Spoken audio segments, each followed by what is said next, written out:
Hey guys, welcome back to my YouTube channel. Let me stop before this slides off. This is quarantine part 2, and this time it's not gonna be me just chatting.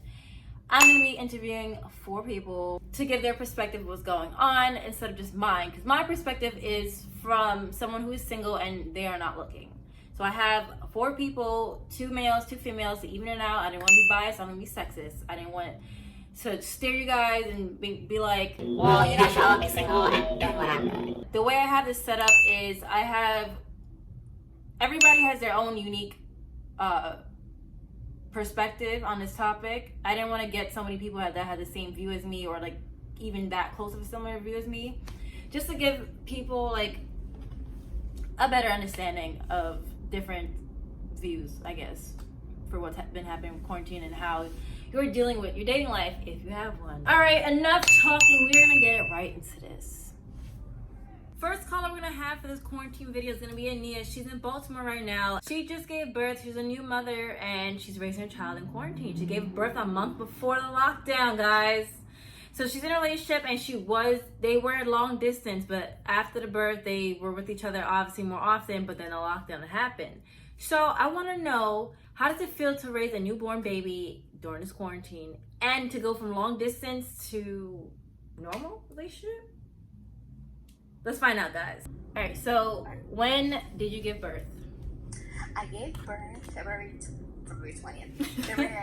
February. Oh my, that is not the date. No. I gave birth February 14th, 2020 on Valentine's Day. And is this your first child? Yes, this is my first. Natural birth, everything. So yeah, it was fun. It was a good experience. I am scared of childbirth, child. Don't be scared. It's actually not even that bad. I mean, it's bad. You see? But I would do it again, if that makes sense. Oh, okay. I would do it again. That's like getting a tattoo, like it's painful, but like I would do it again. Yeah, basically. 10 times more pain, but yeah. Same concept. So since you gave birth February 14th, that was basically a month before quarantine. So how does it feel being a mother raising a child during the lockdown? It really it's scary. It's hard because, well, let me see the positives first. Positives are, gives me and my son time to bond. Like every day I'm with him. He's growing up. I'm learning things about motherhood. And vice versa for Hunter. He's learning things about fatherhood. So it's like giving us really a chance to bond every day together. But the bad things is that it's really scary because, I want to be able to see my family. I just came out of being on a 9-month lockdown, basically, when I was pregnant, because I wasn't doing anything. That is true, yeah. I wasn't seeing my family, and then right after, I just had to go on another lockdown, which kind of like affected me because, I didn't want to go into like a depression, because, depression is very common for women who just give birth. Like a lot of women go into depression after they give birth, and I really didn't want that for me. It's also scary because, I can't bring my son around other people, other family members that want to see him because of what's going on. So it's just a lot going on, although I'm very happy to be, locked down with my son and Hunter, my little family. So, So most of your pregnancy, you was in Baltimore?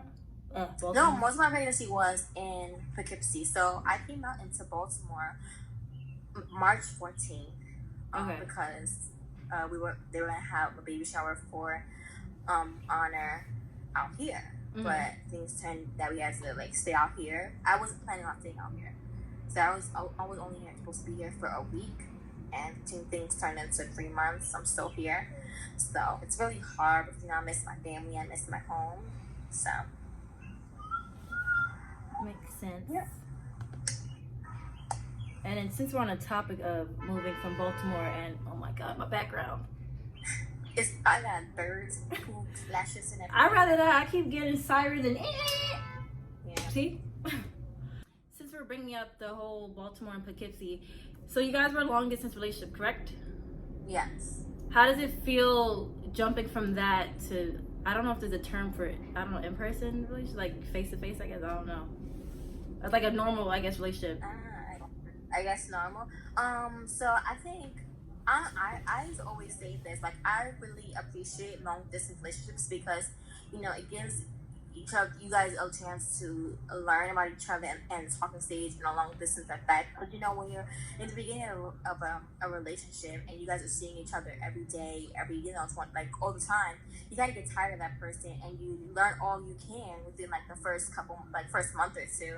With us, it was like a longer process because we weren't seeing each other as much. So, and when we did see each other, we kind of appreciated the time, but then we would miss each other. So it would give us a chance to miss each other, give us a chance to see each other. So when we actually, like when I came to Baltimore, I was out here for the last few months. It's kind of like easy because we already passed that difficult beginning of a talking stage. So we're already like ready to go on to the next step where we already know where our mind is at. So, if we have a little argument, we're not going to just like stop talking to each other. We have to work it out because, we're seeing each other. So we can't be mad at each other. Like if we were on a long distance, we could be mad at each other for like a week or something. Yeah, like not pick up and stuff like that. Or whatever, but it's like we're together and we're already past that stage. So it's like, don't bring yesterday's problems onto today's problems because we gotta see each other tomorrow. We gotta see each other for the next week. We gotta see each other, for however long. So I don't know. I think it's been really good. I mean, we do have little arguments here and there, but I feel like at the end of the day, we know where our head's at. So like, we don't bring our arguments or our like upset problems into the next day. If that makes sense. So it's really good, and we have fun. It's bonding time, especially because I just had the baby, so it's really fun. I agree. I've tried my long distance relationship, whatever. Anyways, but yeah, I liked it. I have to say this: long distance relationship is not for everyone. Yeah, it also depends on the person you're doing it with because that person could have gave you a bad experience. Like, the experience I had was 50-50. Like, I loved it because we were talking so much that I didn't realize we never saw each other. Like, we only saw each other 4 times within that 5 years, and I did not realize that. That's crazy. But you still like feel like when you seen him again, like I never went. Yeah, and it's just like the whole like butterfly feeling all over again. Like and you appreciate every second you're with them, like every second. Yeah. So I actually like it, but depends on the person we're doing it for. Yeah, I think it depends on the person because I don't think everybody can do a long distance relationship. It's not for everyone because some people like get distracted easily. Some people have other motives. Like it's just a lot. And communication is like that's obvious, but like that's like the biggest thing. Like that has to be. Yeah.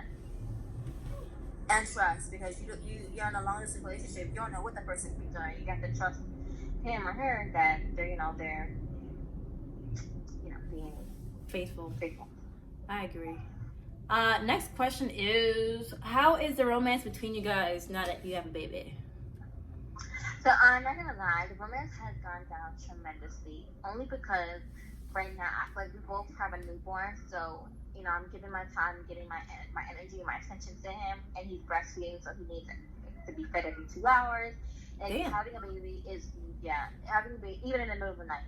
Having a baby is not like no joke. Like some people are able to like pick up their romance right where they left off, but some people it's not because different babies have different needs. People have different needs, and I really want to be able to be more romantic with Hunter, but it is hard for me to get back because my whole pregnancy I wasn't really the same person I used to be, so it's hard for me to get back into that whole groove of things. However, I do want to, and I am trying, but like with everything going on, it's just hard to get back in that routine and like have the motivation. It is, especially because we're not in our own space. I mean, even if we are in the predicament we're in now, being romantic when you're not in your own space is very difficult. Like if you're living like you want to be romantic, but like when we were at school, it was easier for us to be romantic because that's our own space. We can put ourselves out there with your back with your parents, and it's like it's like we can't go out to eat like because of the pandemic, so it's like really hard. So we gotta improvise on our own things, like watching Netflix like as our daily routine, like our show or something. You gotta improvise other things. One day it will get back on track, but for now we just gotta play along and stuff. Yeah, like you gotta just be creative, I guess, at this time. At this time, we can't go nowhere. We used to go to the movies. We used to go out to eat to New York City, And like now that we have a baby plus the pandemic, it's like we really have nothing to do. I see you guys been going to the park though. I saw that little plastic thing to go over his head. Yeah, so we usually do our like little daily walks where we'll walk around the block. It's like a 15-minute walk, but it helps me get exercise in and helps us like have like some quality time together. And then we recently just started going to some park out here. So, you know, we're getting back slowly as the world gets back. So it just takes time. Agreed. Next question is, what is your focus during the lockdown? Our focus is mainly just, you know, raising our son and making memory, because you know with all that's going on between the Black Lives Matter movement and the pandemic, it's just a lot going on. So we want to be able to appreciate the time that we have with each other, as well as make memories, so that you know we can look back and say, oh, this is what we were doing during this pandemic. This is what we were doing during the Black Lives Matter protest. And yeah, just staying safe and healthy. You know, we want to be able to raise honor, healthy, and be healthy ourselves. I'm trying to lose weight. I'm just trying to, you know, get himself together for football. So it's just about like, you know, doing what we can while staying safe. I agree. And then your business, don't forget that. Yeah, so I'm very proud of myself, because I'm a huge procrastinator, and you know I have so many ideas, but I feel like I never actually put them out. But during this pandemic, I've gotten a lot done. I'm working on a like a clothing line. Like it's gonna be really. I want it to be mixed, but right now I'm focusing on women, because I want to start small, you know, and so I have stuff coming in. Hopefully, I want to launch it on my birthday, so everything is coming into order. You know, I'm ordering stamp pieces, getting the website going. So I'm working really hard, and I'm grateful for this pandemic because it's allowed me to push myself, and see that, you know, a job can be out of your hands in 1, 2, 3. So what are you gonna do to provide for you and your family, type of thing. So that's what I'm working on. I feel like this is the time to like just like you have nothing else to do, so just go hard for what you want to do. You know?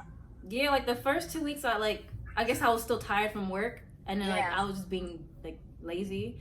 But then I was just like, what the hell? Like this is like I have nothing to do. I should be doing everything. Yeah. But we have literally nothing to do. We don't have work. We can't go out to eat. We can't go out to party. We can't, like, there's literally nothing to do. So I feel like our time should be put into this is a huge like open your eyes thing, because you lost your job, and like the matter of days, like this could happen again. So why not put that energy into something that will, you know, your own business and stuff.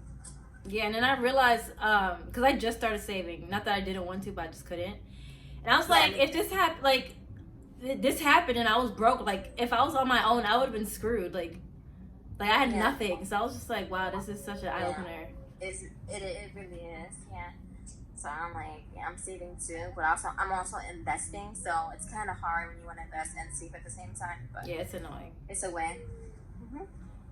I think that's all the questions. Do you have anything you want to add?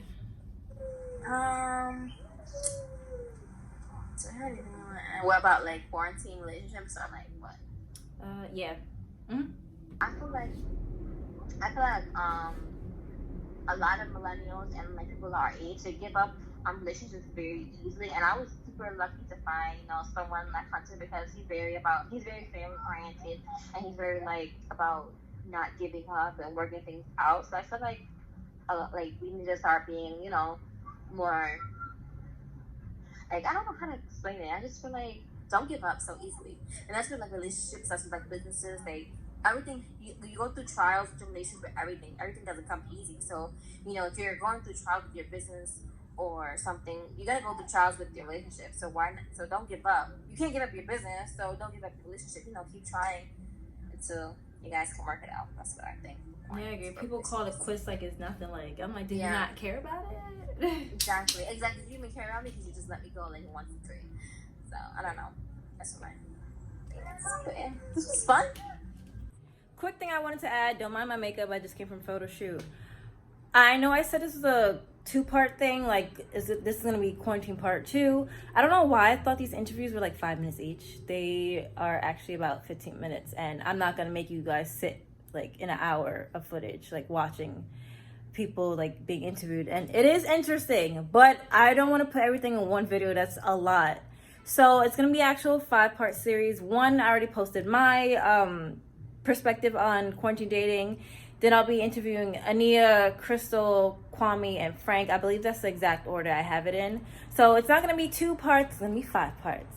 So I hope you guys enjoy. Watch everything. Like, comment, subscribe on each video. Let me know what you think. Let me know if you relate to any of the video. Yeah, so like I said, like, comment, subscribe, and I'll see you in my next video. I'm on my own. Fuck. Like, what was I thinking? What was I doing? Why did I forget about myself? It took me 2 relationships to learn that. And it took me a really bad one for me to really get it.